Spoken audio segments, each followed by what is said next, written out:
자, 안녕하십니까. 이번 시간에는 산림조합법과 관련돼 가지고 시작할게요. 산림관계법규가 우리 이제 공고 내용에 보면 산림자원법이랑 그다음에 산림조합법, 그다음에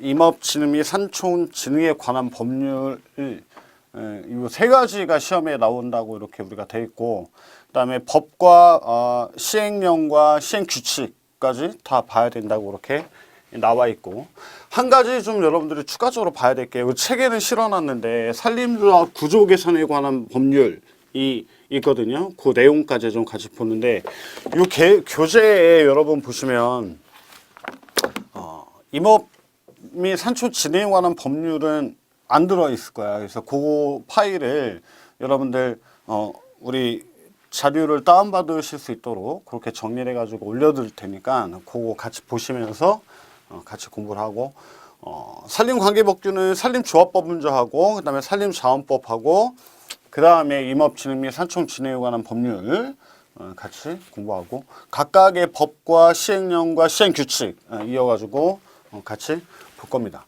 얘네들은 여러분들 지금 뭐 시간을 내 가지고 하루에 여러분들 뭐 8시간 공부한다라고 치면 8시간을 공부하는데 두세 시간을 빼 가지고 독서실에 앉거나 공부할 때 따로 공부할 필요는 없고, 지금 이제 시험이 한 2달 정도 남았잖아요. 아까 11월 9일 날 시험 본다고 다 그건 설명드렸고, 그래가지고 얘네들을 웬만하면은 이 파일이나 이런 것들을 핸드폰에 PDF 파일로 넣어놓든지, 법규를 다운받으셔가지고 해놓든지 해서 시간 날 때, 뭐 밥 먹을 때나 아니면 어디 교통으로 움직일 때나 자기 전에 그냥 한 20번? 두 달 안에 20번이면은 60일이니까는, 그지? 그냥 쭉 읽습니다. 외우지 말고 그 내용들이. 얘네들은 여러분들이 뭐 산림조합법 같은 경우에는 여러분들 나중에 그 배치받아 가지고 이제 단위조합에서 근무할 때 다 알고 있어야 되는 내용이고, 여러분들이 해야 되는 내용들이거든요. 해야 되는 업무들이 여기 나와 있어. 그래서 이 법에 근거해 가지고 여러분들이 뭐 조합장 선거를 한다든지 뭐 등등에 맞춰 가지고 해야 되기 때문에 기본적으로 알아야 되는 내용이기 때문에 막 외우려고 정리해가지고 막 외우지 마시고 그냥 읽어본다. 읽으면 여러분들 첫 번째 읽는 거 틀리고, 두 번째 읽는 거 틀리고, 세 번째 읽는 거 틀리고, 네 번째 읽는 거 틀려요. 그래서 마지막에 이제 시험 보기 며칠 전에 내가 공부했던 것들, 이런 것들을 정리해가지고 그때 외우는 게 여러분들한테 도움이 될 거야. 이거를 지금부터 외운다고 해도 여러분들 단어도 생소하고 내용이 이해가 안 되는 게 굉장히 많거든. 그럼 여러분들이 그 20번 정도를 읽을 때 보면 한번 읽어봐. 나중에 어떻게 되는지. 읽으면 여러분들이 눈에 들어온단 말이야. 이거는 이해가 가고 얘는 이해가 안 가고 이런 것들 막 눈에 들어와요. 그런 것들 체크해놨다가 나중에 공부를 하시면 좋겠다. 그래서 오늘 법과 관련된 강의를 한번 듣고 정리를 한 걸 가지고 쭉 책을 넘기면서 읽어보는 걸로 일단 시작을 합니다. 아셨죠? 여러분들 뭐 아마 뭐 시험을 재수하시는 분 외에는 법규와 관련돼 가지고 본 일이 별로 없을 거야. 전공자도 마찬가지고. 뭐 여러분들 책 뭐 이런 거를 법전을 놓고 읽어본 적은 없잖아. 그다음에 또 뭐 법을 공부한다니까 굉장히 어렵다고 생각을 하는데, 여러분들 뭐 가족 내에서 뭐 우리는 아빠하고 밥 먹을 때는 어떤 예의를 가지고 어떤 절차에서 엄마한테 뭐 용돈을 받을 때는 어떻게 해야 되고, 청소할 때는 뭐 바닥을 먼저 청소하고 물걸레질하고 화장실 청소 누가 하고, 이런 것들에 대한 전반적인 내용에 대해서 나와 있는 거거든. 그러니까 너무 어렵게 생각하지 말고 얘네들이 그냥 이런 내용들이 있구나, 규칙이 있구나, 이런 법이 있구나라는 거를 지금은 좀 읽고 넘어가시는 게 좋겠다. 그래서 시험 보기 한 일주일 전까지는 여러분들 법규 외에 임업경영이라든지 산림토목 다른 공부를 중점적으로 하시고, 법규는 조금 매일 쭉 읽어보는 정독으로, 외우란 얘기가 아니야, 정독으로 계속 읽으시고 마지막에 정리해서 간추려서 외우시면 여러분들 어느 정도 정리가 될 겁니다. 그래서 우리는 이번 시간부터 산림조합법, 이게 작년에 찍어놓은 게 있는데 법이 작년 11월 28일과 올해 1월 달에 수정된 부분이 있어요. 그래가지고 그 수정된 부분만 다시 할 수도 없고 해가지고 여러분들 다시 이렇게 새롭게 촬영을 하는데 막 크게 바뀐 내용이나 이런 건 없거든요. 그래서 어떤 것들이 바뀌었는지도 굉장히 중점적으로 볼 필요가 있습니다. 그래서 법이 바뀌게 되면 법에 바뀐 이유도 있고 그 법에 바뀐 취지도 있단 말이야. 또 아니면 새로 신설된 게 있으면 이 신설된 내용에 대해서는 꼭 시험에 잘 나오는 내용이기 때문에 어떤 것들이 신설됐는지 이런 것들을 유심히 보시면서 공부를 하시면 좋겠다.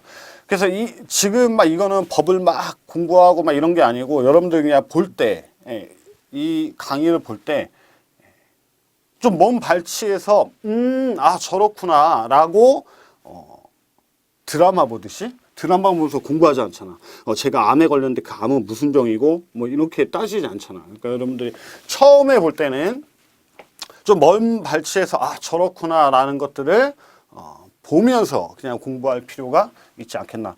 여러분들 뭐 지금 보면 한 2달 정도 이렇게 남았지만 나중에 보시는 분들도 계실 거고 그거에 따라 가지고 여러분들이 공부를 하시면 좋을 것 같습니다. 자 볼게요. 산림조합법 먼저 봅니다. 총칙과 관련돼 가지고 자 1장이 있고 여러분들 이거를 좀 잘 봐야 되는데 어떤 거를 봐야 되냐. 큰 제목으로 1장이 있고 그 밑에 1조, 2조, 3조, 4조 이런 식으로 나가. 그 다음에 그 각 조 밑에는 각 항이라는 게 나오거든. 그냥 1조에서 내용이 나오는 게 있고 그 다음에 1항이 있고 2항이 있고 3항이 이렇게 있단 말이야. 그러니까 항이라는 얘기를 붙일 때는 동그라미가 들어가. 그래서 여러분들 뭐 어떻게 보시면 뒤쪽에 보면 뭐 몇 조, 몇 항 그러면 4조 2항이다 그러면 4조의 2항을 찾아보면 되는 거야. 그죠? 그래서 제1장으로 돼 있고 그 밑에 각 조 1조부터 쭉 몇 조 몇 조 나와 있고 그 밑에 항이 나와 있습니다. 그래서 그 내용을 정리를 하고 보면 되겠습니다. 얘는 예전부터 있던 법이야. 2013년도 4월 5일 날 뭐 개정이 된 건데 목적, 산림조합법의 목적은 뭐냐. 이 법은 산림 소유자, 그 다음에 임업인, 그 다음에 자주적인 협동 조직을 통해 가지고 지속 가능한 산림 경영을 촉진한다. 우리가 임업 경영에서 가장 중요한 게 지속적인, 항속적인 산림에서 수확을 얻을 수 있는 지속 가능한 산림 경영이잖아요. 그죠?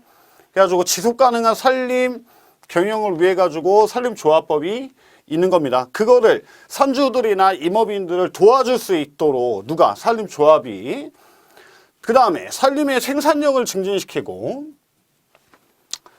구성원 전체에 그 구성원의 경제적, 사회적, 문화적 지위를 향상을 도모함으로써 국민 경제의 균형 있는 발전에 이바지한다. 그러니까 임업을 하는 사람도 먹고 살 수 있도록 지도를 내주고 그 사람들의 경제적이나 아니면 사회적, 문화적 지위도 향상시켜. 우리가 왜 개인이 하는 것보다 다우리로 뭉쳐가지고 으쌰으쌰 하도록. 그다음에 기술도 알려주고.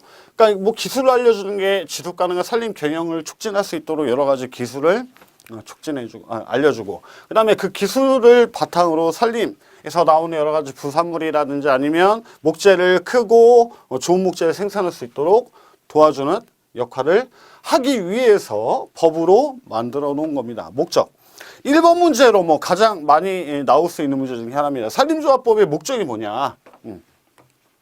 목적에 맞지 않는 것은 이런 식으로 문제가 나올 수 있어요. 지속가능한 산림경영 촉진 맞지? 산림 생산력을 증진시키고 조합 구성원의 지위를 향상시키고 국민경제의 균형 있는 발전. 조합 구성원의 지위 향상. 이게 뭐 내용이 다 있는 거네요. 그죠? 그래서 틀린 거를 여러분들 고를 수 있도록 그런 식으로 정리를 하셔야 되겠다. 그래서 4가지가 나와 있어요. 그 내용들 여러분들 보면 좋겠다.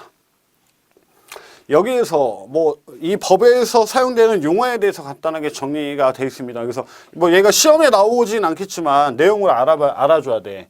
여러분들이 조합이란 지역조합하고 전문조합을 말한다. 지역조합이 있고 전문조합이 있습니다. 우리나라의 전문조합은 버섯과 관련된 전문조합이 하나뿐이 없는데 일반적으로 지역조합은 각 시, 군에 하나씩 있는 지역조합을 얘기합니다. 그죠? 그 다음에 전문조합 2가지로 나눠져요. 그래서 조합이라고 하면 이 두 조합을 같이 얘기하는 거겠고, 지역조합이라고 하면 아까 얘기한 대로 시군에 하나씩 있는 여러분들이 가셔가지고 근무하는 그런 지역조합을 얘기한다. 그래서 예전에는 단위조합이라는 말도 많이 썼는데 지금은 각 지역에 하나 있기 때문에 지역조합이라고 우리가 합니다. 전문조합이란 이 법에 따라 가지고 설립된 품목별, 업종별 산림조합을 말한다. 그래서 버섯과 관련된 조합. 그러면 예를 들면 느타리버섯 조합. 그럼 느타리버섯. 어떤 품목의 전문성을 가지고 만든 조합을 우리가 전문조합이라고 합니다. 중앙회란 이 법에 따라 설립된 산림조합 중앙회를 말한다. 산림조합 중앙회와 지역조합과는 어떤 관계일까? 같은 한 몸일까? 같은 법인이 아니에요. 그죠? 중앙회와 각 지역조합은 다른 법인이야. 다른 법인. 그래서 인사권도 없단 말이야. 반대로 지역조합장들이 대의원 또는 조합원이 돼가지고 산림조합 중앙회 회장을 뽑게 되죠. 그죠? 그러니까 쉽게 얘기하면, 자, 산주가 있어. 맨 밑에 산주가 있단 말이야. 산주나 임업인이 있죠? 이 사람들이 가입을 해가지고 만든 게 지역조합이에요. 그죠? 지역조합이고, 이 지역조합들이 조합원이 돼가지고 구성되어져 있는 게 중앙회. 이렇게 구성되어 있어. 이게 상위 기관이라고 하기보다는 우리끼리 뭉쳐갖고 만든 거야. 산주들이 조합원들이 돼가지고 뭉쳐가지고 만든 게 지역조합이고, 이 각 지역의 지역조합장들, 지역조합이 모여가지고 조합원이 돼서 이루어진 게 중앙회다라고 이렇게 우리가 이해를 할 수 있겠다. 산림이란 산림자원 조성 및 관리에 관한 법률의 제2조 1호에 따른 산림을 얘기한다. 우리가 산자법, 산림자원 조성 및 관리에 관한 법률을 공부할 때 산림이란 어떤 거 나무와 죽을 포함한다 등등 내용이 나와 있거든요. 그 내용을 그때 우리가 공부를 할 건데, 얘도 다음 중 산림에 포함되지 않는 것으로시오? 이런 문제도 출제될 수 있습니다. 임산물도 마찬가지예요. 임산물이란 어떻게 돼 있다라는 정의가 나와 있겠죠? 그에 포함되는 것, 포함 안 되는 것, 이런 것들과 관련돼 가지고 여러분들이 공부를 해야 되겠다. 산림 소유자는 산을 갖고 있는 사람이겠죠? 그래서 정당한 권한에 의하여 산림을 소유하는 자를 우리가 산림 소유자, 뭐 산주라고도 하죠. 산림 소유자.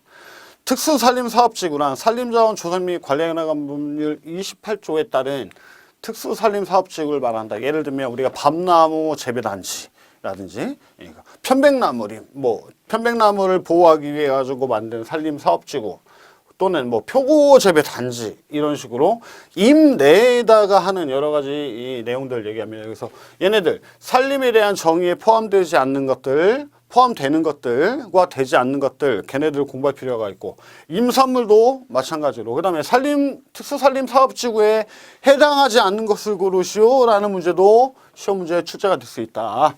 이렇게 정리를 하면 좋겠다. 임업이란 임업 및 산촌진흥에 관한 법률 제2조 1호에 따른 임업과 여기에 포함되는 임업에 대한 거, 그 다음에 산림용 종자, 묘목, 균, 여기서 균은 버섯을 얘기합니다. 를 포함한다. 임업에 포함되지 않는 거 여러분들이도 시험 문제에 나올 수 있어. 그래서 임축법에 나와 있는 임업에서 정의한 내용들, 뭐 당기임산물부터 시작해서 여러 가지 산초, 이 품목들이 나와 있습니다. 또 그것도 여러분들 볼 필요가 있고, 산림용 종자, 묘목, 균, 이런 것들이 다 포함된다. 균은 버섯을 얘기합니다. 임업인이란 임업에 종사하는 자로서 대통령령으로 정하는 자를 말한다. 임업인이란 이 대통령령으로 정하는 자는 뒤에 나오죠. 그래가지고 산을 얼마 헥타 갖고 있고 몇 년 동안 임업을 영위하는 자부터 시작해서 공무원을 몇 년을 하고 뭐 등등 한 5가지 규정으로 나와 있는데 그거까지 포함이 됩니다. 그래서 우리가 지금 이 조에서는 이 정의들에 대해서 우리가 정리했는데, 여러분들 공부해야 될 건 뭐 조합이나 지역조합, 전문조합에 대해서는 뒤에 우리가 앞으로 공부할 거기 때문에 뭐 그렇게 중요하지 않고, 여기에서는 산림에 포함되는 거, 임산물에 포함되는 거, 특수산림사업지구, 임업에 포함되는 게 어떤 것들이 있는지 앞으로 우리가 공부를 해야 되겠다. 여기다가 막 덕지덕지 쓰고 할 필요는 없고 뒤에 내용이 다 나와 있는 내용입니다. 한번 볼 수 있도록 하고 3번 보시면 3조 3번이래. 지역조합은 지역명을 붙인 산림조합의 명칭을 사용을 하고 전문조합은 그 지역명과 품목명 또는 업종명을 붙인 산림조합의 명칭을 중앙에는 산림조합 중앙의 명칭을 각각 사용해야 된다. 그래가지고 여러분들 우리가 수원 산림조합, 뭐 화성 산림조합, 뭐 군위 산림조합 각 시, 군에 따라 가지고 앞에 지역명을 붙이고 산림조합 명명을 붙인다. 지역명이 두 가지 있는 경우도 있어. 합병돼 가지고 우리 지역조합에서 합병됐을 때 여러 가지 이런 것들을 공부할 건데 합병되면 뭐 화성, 수원 화성 산림조합 이런 식으로 또 신규로 새로 만들어진 곳 세종 산림조합 이런 데 같은 경우에는 새로 생겼죠. 그래서 앞에는 지역명을 붙이게 돼 있다. 이 법에 따라 설립된 조합과 중앙회가 아니면 산림조합이란 명칭, 산림조합 중앙회 또는 이와 유사한 명칭을 사용하지 못하도록 되어 있습니다. 그러니까 산림조합은 산림조합법에 근거해가지고 만들어진 조직이라는 얘기예요. 그죠? 그러니까 산림조합. 최근에 산림조합이 우리가 기업을 들어갔을 때 공기업에 속하느냐 사기업에 속하느냐 이래가지고 집단 사기업이라는 게 맞지. 산림조합은 그죠? 집단적 사기업이야. 그거는 변하지 않았는데 우리가 유관기관이라고 해가지고 어떤 공무적인 공무원 조직에 유관기관이들이 있잖아요. 그죠? 그럼 뭐 공사도 있을 거고 여러 가지 뭐 여러분들 산림청에 또 유관기관 그러면 여러분들 뭐 임업진흥원 같은데 이런 데도 다 마찬가지예요. 유관기관이야. 근데 법적 해석을 내놨는데 산림조합도 산림청의 유관기관이다라는 해석이 최근에 나왔어요. 그래가지고 공무원은 아니지만 집단 사기업이지만 산림청에 기속돼가지고 유관기관으로 인정받았다라는 거. 그렇다고 공무원은 아니지. 그죠?